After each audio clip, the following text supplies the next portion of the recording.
What's up, everybody? It's Ep1 Coach back with you here once again, and after a long-awaited debut, we finally got, at my own personal peril, the Apple Guide tries, which everyone knows I'm a massive Apple user, using basically nothing but Apple items.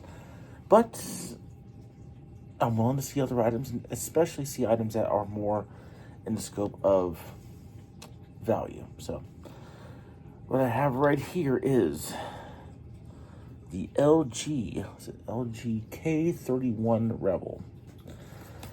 I picked up this illustrious device at Dollar General at the price of $20. 20. This bad man jammer right here. I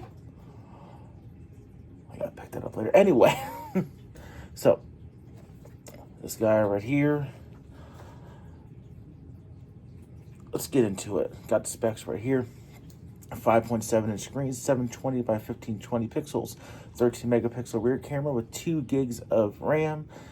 It's a Helio P22 RAM and a 3000 milliamp battery. That's generally 3 to 5 hours of battery life. This device right here was released in 2020, which is actually surprising, and I'm going to let you know why it was surprising here in just a moment. So looking at the screen here, I'm actually going to pull it up here. This is basically what you got going on. Everything that is on this screen here, I am not terribly upset with. The only thing I haven't really kind of messed around with is, of course, the calling. I'm not going to use Simple Mobile. And honestly, call quality is call quality. You're basically bending to the wills of your towers. You're not going to get too horrible, too terrible. However, there are some things where you're just going to have to deal with, for lack of a better term. So first off, the display, pretty nice, even with the bezels. Nothing too extravagant. You have the pinhole camera up here at the front.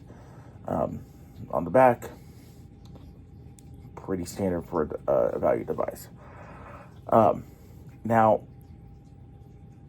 the thing that kind of bugs me about this, right? From what I had heard, this thing went for like $150 back in 2020. 150, 160. I bought it for 20 just last year. This has gotten backlogged with a couple other projects I had going on. From all aspects I'm seeing here, 3 to 5 hour battery life.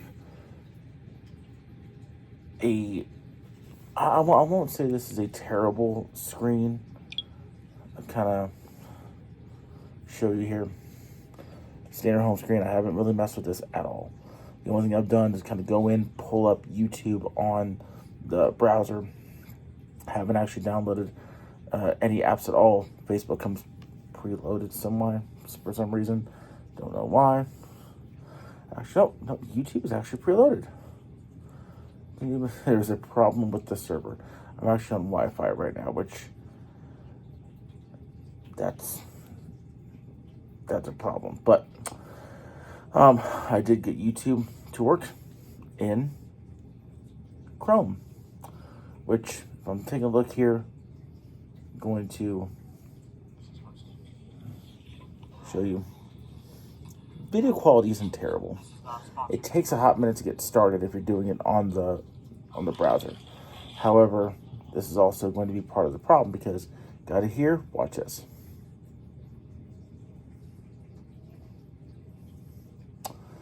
The responsiveness of this device leaves very much something to be desired.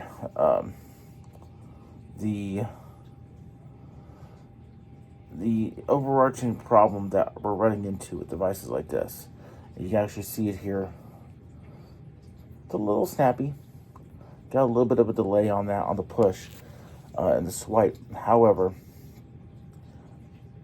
these devices that were going for $100 and some not that long ago, especially for something like this. This came out about 4.5 years ago. It only has micro USB or mini USB on the bottom. It's micro USB actually, and I am very much confused as to why this particular device would exist at that price point in 2020. People were still using USB-C, even at a lesser clip in 2020. It was becoming more normalized. And for a device that's going to be over $100, to be pushing $200, it should have had USB-C. Should have had more than 2 gigabytes of RAM inside of the phone. Looking here is an IPS LCD screen, not terrible. 295 ppi density. This thing out of the box runs Android 10 and LG UX 9.1 overlay. CPU is an octa-core 2.0 gigahertz Cortex A53 and a Power VR GE8320 GPU.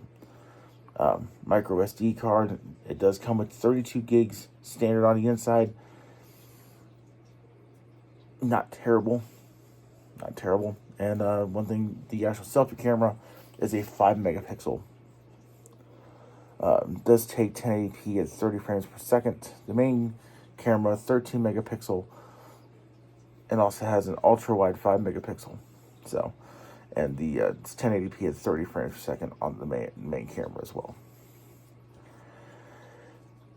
I would have to really take a hard look at this to see precisely why people were buying this, because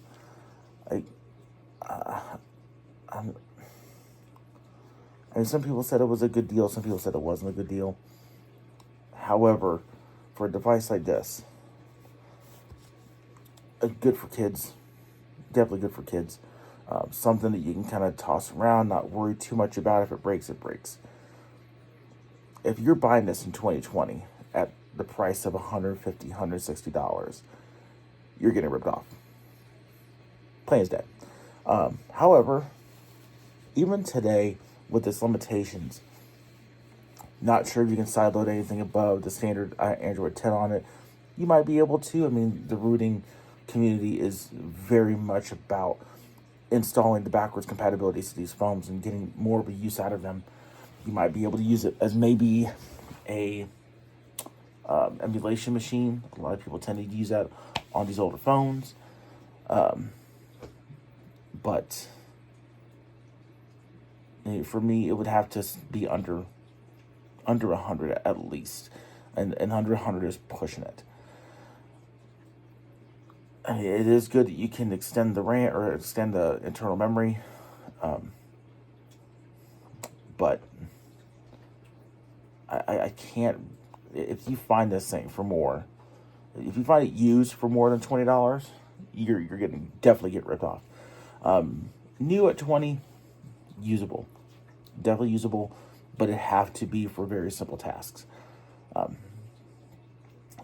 I had it on charge for maybe about 30 minutes. It hit about 30%.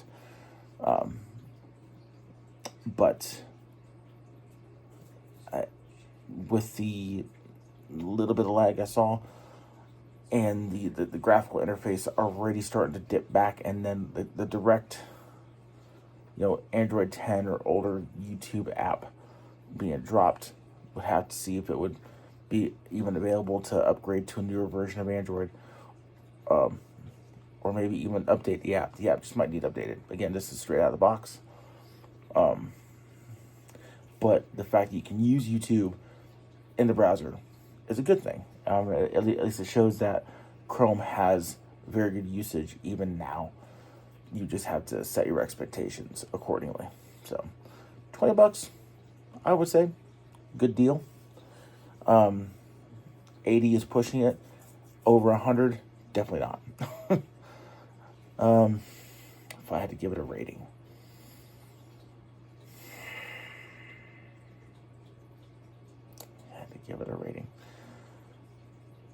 you twisted my arm. 2 out of 10.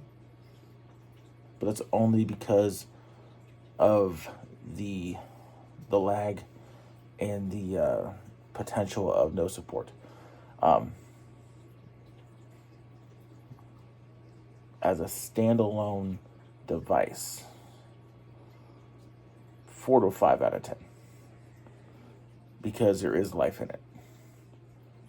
You're just not getting like Samsung Galaxy, Google Pixel level of quality, obviously. But yeah, 2 out of 10 bumps up to, I'll give it a 5 out of 10 for a standalone. But if you like seeing how these devices hold up, I do have Google Kindle and Amazon Kindle waiting in the wings for the next iteration of Apple Guide Tries. Feel free, go ahead and give me any recommendations down below. See if we can get our hands on. You never know what you might be able to see here on the channel. And of course, we'll see how this video does and see if anybody's actually interested in seeing these cheaper devices get the first impression, or seeing something that might be a direct competitor. So that's it. Thank you everybody out there for watching. We will see you next time. Peace out.